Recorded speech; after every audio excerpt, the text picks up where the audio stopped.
Fine. So we are talking about escape. What is the importance of escape? क्यों हम escape करते हैं? तो कभी हमसे फिजिकल एस्केप नहीं होता तो हम मेंटल एस्केप कर लेते हैं. Like from the class, sitting in the class, we escape mentally. We start imagining, thinking about things, other things. We start thinking about the comfortable things. जो अच्छी कंफर्टेबल चीज़ें हो रही हैं हमारे साथ, जो चीज़ें हम चाहते हैं करना, हम उनको इमेजिन करने लगते हैं. तो हम एस्केप करते हैं. हम सब एस्केप करते हैं. ऐसा नहीं कि जो एस्केप कर रहा है वो एबनॉर्मल है. No, everybody, every normal person will escape. Why? It's a part of our being. हमारे अस्तित्व का, हमारे होने का एक हिस्सा है कि हम हमें हर अनकंफर्टेबल चीज से बचने की कोशिश करेंगे. वो ही एस्केप है. Understand? I just want to escape. Everybody wants to escape. आगे वो कहता है वेल हु डजंट? कौन नहीं करना चाहता? अभी मैंने एग्जांपल दिया आपकी लाइफ से. आप भी एस्केप करना चाहते हैं अनकंफर्टेबल, अनप्लेजेंट, इनकन्वीनियंट सिचुएशन से. आप लोग एस्केप करते हैं. That is human tendency. इंसानी फितरत है वो. Everybody knows everybody I know wants to escape. ये चार्ली कह रहे हैं. Everybody I know, जिसको भी मैं जानता हूँ, सबने हमेशा कोशिश की है escape करने की. But they don't wander down into any third level at Grand Central Station. लेकिन भाई बहुत लोगों ने चाहा एस्केप करना, लेकिन सारे ही तो नहीं चले गए ना. सबको नहीं मिल गया third level grand central station पे. मुझे ही मिला. हाँ, मैं एस्केप करना चाहता हूँ. अगर ऐसी बात है तो वो क्या कह रहा है कि भाई मैं ही नहीं, I am not the only one. केवल मैं नहीं हूँ जो एस्केप करना चाहता हूँ. बहुत सारे ऐसे लोग हैं जो एस्केप करना चाहते हैं, ठीक है, लेकिन हर एक नहीं पहुंचता. कहाँ? थर्ड लेवल पर, ग्रैंड सेंट्रल स्टेशन के. ओके, तो अब देखो सेकंड पैराग्राफ पर हम आते हैं. देखो, लेसन लेट हो जाए लेकिन समझ में आना चाहिए. आपको कनेक्ट करना चाहिए लाइफ से. You have to connect literature to life, तभी लिटरेचर पढ़ने का मजा है. नहीं तो आपको अनुवाद तो बहुत जगह मिल जाएगा इसका. Right? I just want you to connect it with life. How you can connect this lesson to life? जैसे पहला पैराग्राफ का क्या रिलेवेंस है आपकी लाइफ से, तो यहाँ पे वर्ड आ गया एस्केप, जो हम सब करने की कोशिश करते हैं, जो कि इंसानी फितरत है. किसी भी अनकंफर्टेबल चीज से एस्केप करेगा, इनकन्वीनियंट सिचुएशन से एस्केप करेगा. एग्जाम्पल है, आप क्लास में अगर परेशान है पढ़ाई से तो आप एस्केप करेंगे. फिजिकली नहीं तो मेंटली तो जरूर करेंगे. But that's the reason he said and my friends all agreed. तो उसने कह दिया भाई यही रीजन है, एस्केप करना चाहते हो. And all my friends agreed. Everything points to it, they claimed. तो सारे उसके फ्रेंड्स क्या कह रहे हैं? भाई देखो, हर चीज तुम्हारे उसी दिशा में इंडिकेट कर रही है कि तुम एस्केप करना चाहते हो. माई stamp collecting for example. Stamp collecting it's a hobby, पर अब तो बहुत कम लोग रखते हैं ऐसी हॉबी. स्टैम्प कलेक्शन एक हॉबी होती थी. फिलेटली उसको बोलते हैं. Philately is collection of stamps. जो डाक टिकट होते हैं, लोग उनको इकट्ठा करते हैं. पहले बहुत लोग ऐसे हॉबीज होती थी. आजकल हॉबीज कम हो गई हैं because we have so much to do, social media and all that. तो हॉबीज में कमी आ गई है. तो हॉबीज क्या है आज की? हॉबीज आपकी क्या है भाई? समबडी, अब आप अपने you just think about yourself. आपकी क्या हॉबी है? समबडी में से my hobby is to listen to music. हाँ, कुछ नहीं करना, बस सुनते रहो. Somebody might say my hobby singing, I love to sing. Somebody might say कि भाई I love to read books. तो there can be other hobbies also. कोई कहते मुझे गार्डनिंग पसंद है, मुझे अच्छा लगता है, I like meeting people, I like this that. कुछ भी हॉबी जो आपकी है. तो वो क्या कह रहा है? हॉबी क्या है उसकी? हॉबी है स्टैम्प कलेक्टिंग. और वो क्या कह रहा है? That's a temporary refuse from reality. अब देखो, ये कोट्स में है, टेम्परेरी रिफ्यूज फ्रॉम रियलिटी. इसको भी समझो, एस्केप से कनेक्ट करके देखो इसे. रिफ्यूज फ्रॉम रियलिटी, रिफ्यूज क्या होता है? REFUGE, रेफ्यूज बना. ये रेफ्यूजी जानते हैं, रेफ्यूजीज शरणार्थी. रेफ्यूज शरण. रेफ्यूज होती है हमेशा टेम्परेरी.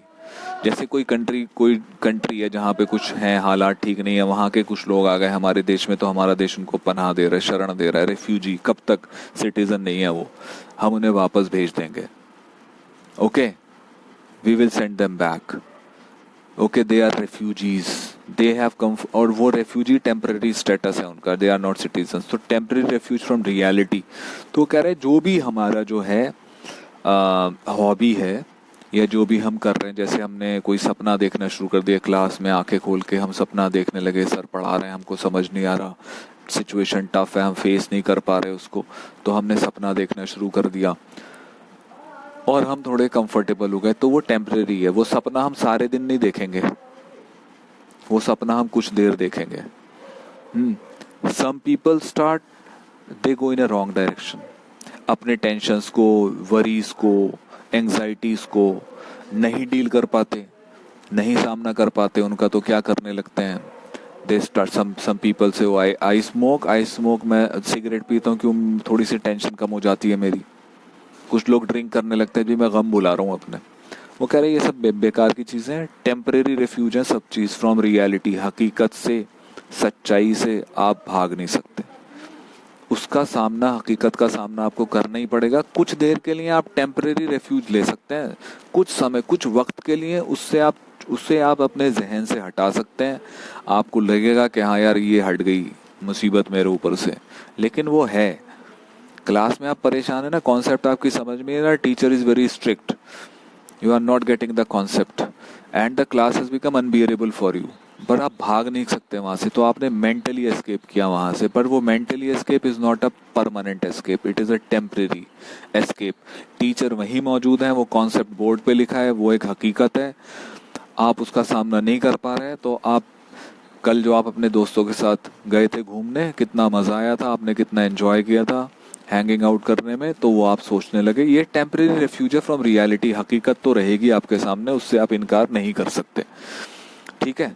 तो हॉबीज हमारी क्या है, our hobbies are temporary refuge from reality. सारी हॉबीज हमारी क्या है, जैसे इसकी स्टैम्प कलेक्टिंग है, that is a temporary refuge from reality, permanent नहीं है। Well may be, but my grandfather didn't need any refuge from reality, उसके ग्रैंडफादर की भी ये हॉबी थी। तो चार्ली क्वेश्चन करता है लोगों को, वो मान नहीं रहा आसानी से कि हाँ तुम सही कह रहे हो, मैं रियलिटी से बचना चाह रहा हूँ। वो कह रहा है अच्छा चलो भाई, मैं तो मॉडर्न वर्ल्ड में रहता हूँ, मैं रियलिटी से बचना चाहता हूँ, मैं एस्केप करता हूँ थोड़े समय के लिए। But my grandfather did not need any refuge from reality. Grandfather तो आज से कम 70 साल पहले रहते होंगे, उस टाइम तो इतनी परेशानियां नहीं थी, उस टाइम पे इतनी टेंशन्स नहीं थी, इतने हालात ख़राब नहीं थे, तो उनकी भी हॉबी थी स्टैम्प कलेक्टिंग। तो क्या वो कह रहे हैं, क्या वो भी रिफ्यूज ले रहे थे रियलिटी से, क्या वो भी रियलिटी से बचना चाहते थे या उससे शरण लेना चाहते थे? तो चार्ली क्या कह रहा है, लोग कह रहे हैं तुम एस्केप कर रहे हो, तुम रियलिटी से, इसलिए तुम थर्ड लेवल पे पहुंच गए, तुम्हें लग रहा है। वो कह रहे नहीं, ऐसी बात नहीं है, मैं एस्केप नहीं कर रहा रियलिटी से। तो वो कहते हैं तुम्हारी हॉबी है, देखो तुम हॉबी फॉलो करते हो, you follow this hobby of stamp collecting, it is a proof of your escape from reality. तो वो एक और लॉजिक लाता है, कहता है देखो मेरे दादा भी करते थे स्टैम्प कलेक्टिंग, इसका मतलब ये भी बच रहे थे क्या रियलिटी से? Things are pretty nice and peaceful, nice and peaceful in his day. किसके? दादाजी के दौर में समय बड़ा शांत था, लोग बड़े सुकून से रहते थे। आप सुनते होंगे अपने पेरेंट्स से, अपने दादा दादी से, उनका जो टाइम था कितना सुकून का था, कितने प्यार से और हारमोनी से लोग रहते थे, समाज में लड़ाइयाँ नहीं थी, पड़ोसी पड़ोसी से बहुत एकदम एक घर जैसा उनके बीच में ताल्लुक था, जो आज नहीं है। तो वो कह रहा है ऐसे था पहले, from all I hear and he started my collection. और ये स्टैम्प कलेक्शन कहाँ से आया, उसे कहाँ से मिली ये हॉबी? उसके ग्रैंडफादर से। His grandpa gave it to him, passed it on, it's a nice collection too. Blocks of 4 of practically every US issue, first day covers and so on.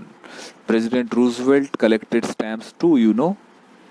देखो चार्ली उनको काउंटर कर रहा है कि यार नहीं, मैं ना एस्केप नहीं कर रहा रियलिटी से, ऐसे मत सोचो कि मैं परेशान हूँ और मैं रियलिटी से बच रहा हूँ, तुम्हें लग रहा है, ऐसा कुछ भी नहीं है। देखो मेरे, अच्छा वो कह रहा है, अच्छा वो कहते हैं भाई हॉबी, वो कहता है हॉबी का मतलब ये हो गया एस्केप फ्रॉम रियलिटी। अगर ये बात है तो मेरे ग्रैंडफादर भी करते थे, इसका मतलब वो भी रियलिटी से बच रहे थे क्या? और अगर इसका ये मतलब है तो president Roosevelt, he was a president of America, तो वो भी करते थे क्या रियलिटी से? वो भी रियलिटी से बच रहे थे क्या? तो ये काउंटर करता है उनके आर्गुमेंट को, जो उन्होंने उसके सामने रखा ना, उस पर एक तरह से इल्जाम लगा दिया तुम एस्केप कर रहे हो, तो वो उसको काउंटर कर रहा है।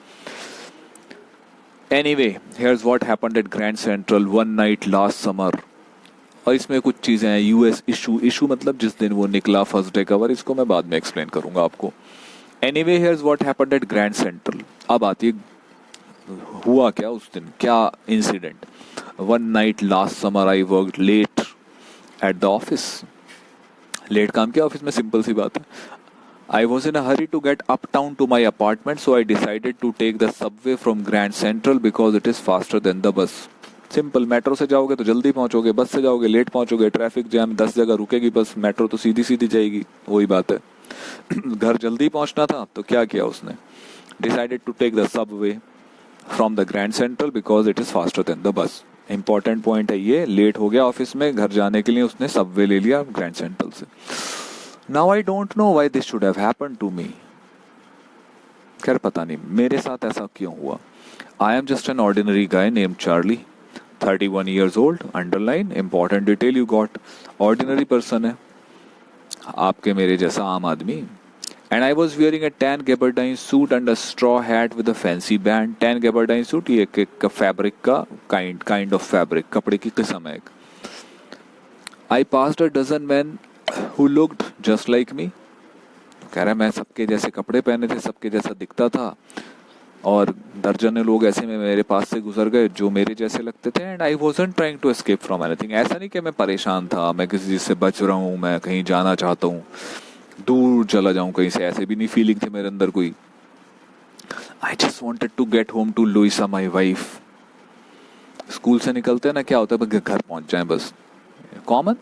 इसमें तो कुछ अनयूजुअल नहीं है ना कि आप ये सोचे मैं स्कूल से घर पहुंच जाऊं या मैं ऑफिस से अपने घर पहुंच जाऊं. There is nothing unusual in it. Everybody thinks the same way. A normal person will think in the same way that I have to reach home. तो कह रहे मैंने भी ऐसे एक नॉर्मल पर्सन की तरह सोचा.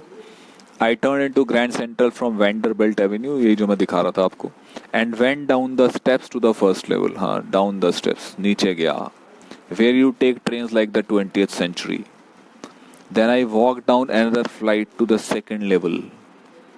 ठीक है, फर्स्ट लेवल पे गया, दूसरे लेवल पे गया, another flight नहीं, वो नहीं पकड़ लिया उसने, plane, flight of stairs.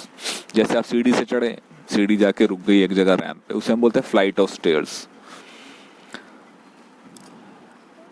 Then I walked down to another flight to the second level where the suburban trains leave from, ducked into an arched doorway heading for the subway and got lost. Underline कर लो इसको, ये part important है. got lost, arc doorway, ऐसे curve वाला doorway था, उसमें गया और वो कह रहा मैं घूम गया, खो गया मैं उसमें. जैसे ही मैं एंटर किया ना, उसमें डोरवेज बहुत सारे हैं ग्रैंड सेंट्रल में, ऐसे मैं खो गया. जैसे आप मेट्रो से जाते हो ना, तो कौन कौन सी ओपनिंग है, कई बार आप नहीं, अगर आप डेली पैसेंजर नहीं है तो आप कंफ्यूज हो जाएंगे, यार कौन से मैं कौन सी तरफ से गया हूँ मैं. तो ऐसे ही वो लॉस्ट हो गया. हम इससे रिलेट कर सकते हैं. तो travel by the metro, we can relate to it. That's easy to do. I have been in and out of Grand Central hundreds of times. He is a daily passenger. But I am always bumping into new doorways and stairs and corridors. Bumping into मतलब finding. यहाँ जैसे मिल जाना, कहता है मैं इतनी बार आता हूँ लेकिन नए नए स्टेयरवेज मिल जाते हैं मुझे, नए नए दरवाजे मिल जाते हैं उसमें. और क्या, कॉरिडोर. कॉरिडोर क्या होता है, हिंदी में कहते हैं गलियारा, जो हमारी क्लास के बाहर होता है, आप जिसमें आप टहलना पसंद करते हैं. जब टीचर नहीं है तो आप कॉरिडोर में, you just start loitering in the corridors, वो corridor. Once I got into a tunnel about a mile long. एक बार की बात बता रहा है, one mile long tunnel में घुस गया and came out in the lobby of the Roosevelt Hotel. एक होटल है, कह रहे ग्रैंड सेंट्रल वाले से घुसा मैं और निकला कहाँ जाके, रूजवेल्ट होटल में. Another time I came up in an office building on 46th Street 3 blocks away. ये दिखा रहा है एक्सटेंट कितना फैला हुआ है ग्रैंड सेंट्रल, नीचे नीचे जमीन के नीचे कितना फैला हुआ है वो, और कई कई जगह से उसकी ओपनिंग्स हैं. जैसे मेट्रो है भाई, एक हमारी खुलती है सिविल लाइंस पे, दूसरी खुल रही है एक्सचेंज स्टोर पे जाके, तो ऐसे. Sometimes I think grand central is growing like a tree. Tree grow करते हैं कैसे, एक तो वो वर्टिकली ग्रो करता है ऊंचाई की तरफ, मतलब आसमान की तरफ बढ़ रहा है ट्री. एक जमीन के नीचे एक उसके अंदर ग्रोथ हो रही है जो हमें नजर नहीं आ रही, जो उसके रूट्स हैं. Understand? The roots are also growing. The roots are spreading in different directions. The tree. जो पुराने पेड़ होते हैं जैसे नीम का हो गया, बरगद का, पीपल, इनके रूट्स तो कितने दूर दूर तक फैले होते हैं, कभी देखे हो आपने तो ग्रोइंग लाइक अ ट्री. वो कह रहे ग्रैंड सेंट्रल बढ़ रहा है एक पेड़ की जड़ों की तरह. जैसे अब तुम सोच लो मेट्रो अंडरग्राउंड वाली बढ़ रही है ना, किधर किधर जा रही है सिटी में, अब तो हमें पता भी नहीं. तो जैसे एक ट्री की जड़ें फैल रही हैं, pushing out new corridors and staircases like roots. Compare किया उसको रूट से. There's probably a long tunnel that nobody knows about feeling its way under the city right now. हमारा स्कूल, हम बैठे हैं ना स्कूल, हमारे नीचे तो मेट्रो है, समझ लो यही बात. There's a long tunnel that nobody knows about feeling its way under the city right now. मतलब अपना रास्ता बना रही है नीचे सिटी के अभी अभी, on its way to Times Square and maybe another to Central Park and maybe because for so many people through the years Grand Central has been an exit, a way of escape. Maybe that's how the tunnel I got into. But I never told my psychiatrist friend about that idea. Now what? What is he saying? Simply he is saying the Grand Central, it is spreading like the roots of a tree under the ground.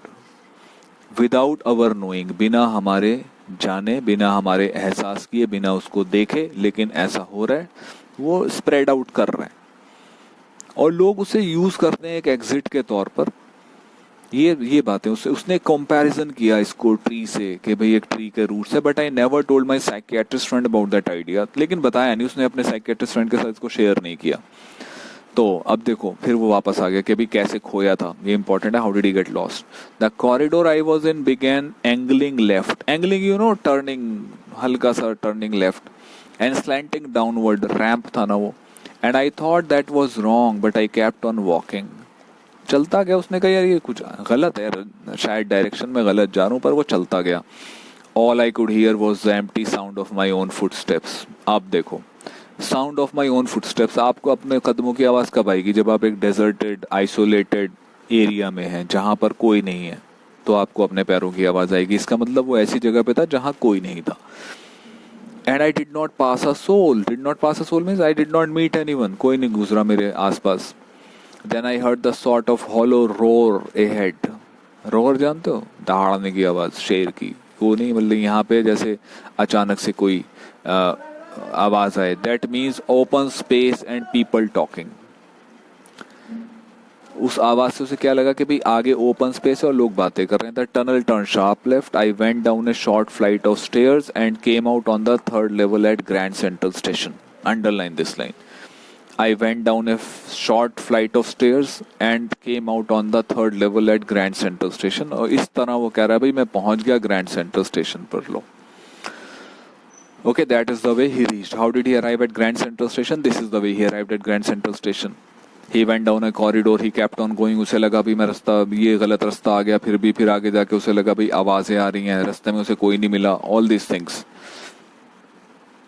For just a moment I thought I was back on the second level. फिर वो कहता भाई कुछ देर तो मुझे लगा कि शायद मैं सेकंड लेवल पर ही हूँ. I am on the second level only. But I saw the room was smaller. अब this is where you get a long question. यहाँ से लॉन्ग क्वेश्चन शुरू हो जाता है. इससे पहले वाले पार्ट में लॉन्ग क्वेश्चन की पॉसिबिलिटी कम है और जो अब हम करेंगे उसमें लॉन्ग क्वेश्चन की पॉसिबिलिटी बहुत ज़्यादा है. A strong possibility of a long question. Why? Because now we are going to see how he decides that I am on the third level. What are the differences? What are the things he notices? What are the observations he makes? कौन सी चीज़ें देखता है वो, कौन सी चीज़ें उसके सामने आती हैं. जैसे अब देखो इस चीज़ को. I saw the room was smaller. Number 1. Underline कर लो इसको. Number 2, there were fewer ticket windows and train gates.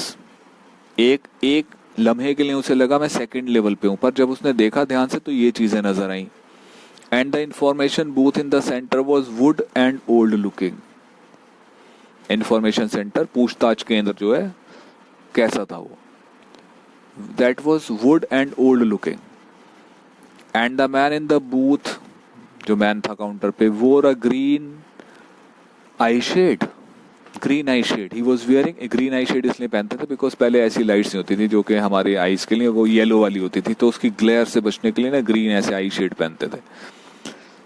And long black sleeve protectors, sleeve को प्रोटेक्ट करने के लिए. The lights were dim and sort of flickering. Lights भी अलग हैं. जो डिफरेंसेस वो देख रहा है, ये एक लॉन्ग क्वेश्चन में आ सकते हैं. They can be a question for a short question also, so you have to keep it in. ये कॉन्टेंट्स हैं जो आपको अपने जहन में रखने चाहिए. You should keep them in your mind. Lights were dim and sort of flickering. Dim तो समझते हैं सब. डिम. फ्लिकर क्या होता है? कैंडल लीजिए, उसे आप लाइट कर दीजिए. Light a candle and put it in the outside your home. तो आप देखेंगे अगर हवा चल रही है तो उसकी फ्लेम फ्लिकर करेगी. या पंखे में जैसे रख दिया आपने, हल्का चल रहा है, तो आप देखेंगे उसकी फ्लेम जो है ना वो हिल रही है. That is flickering. Then I saw why. Flicker क्यों करें? अब ट्यूबलाइट चलती है आपकी, फ्लिकर करती है क्या?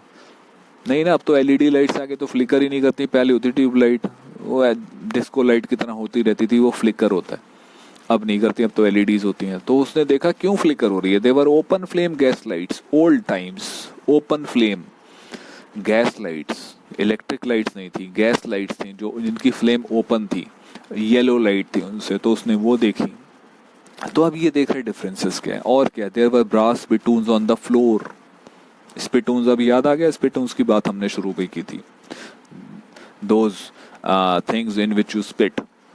So there were brass spittoons on the floor, and across the station a glint of light caught my eye. Glint, you know, glint, हल्का सा shine, एक चमका कुछ, उसने उसको एकदम से attention attract हो गई।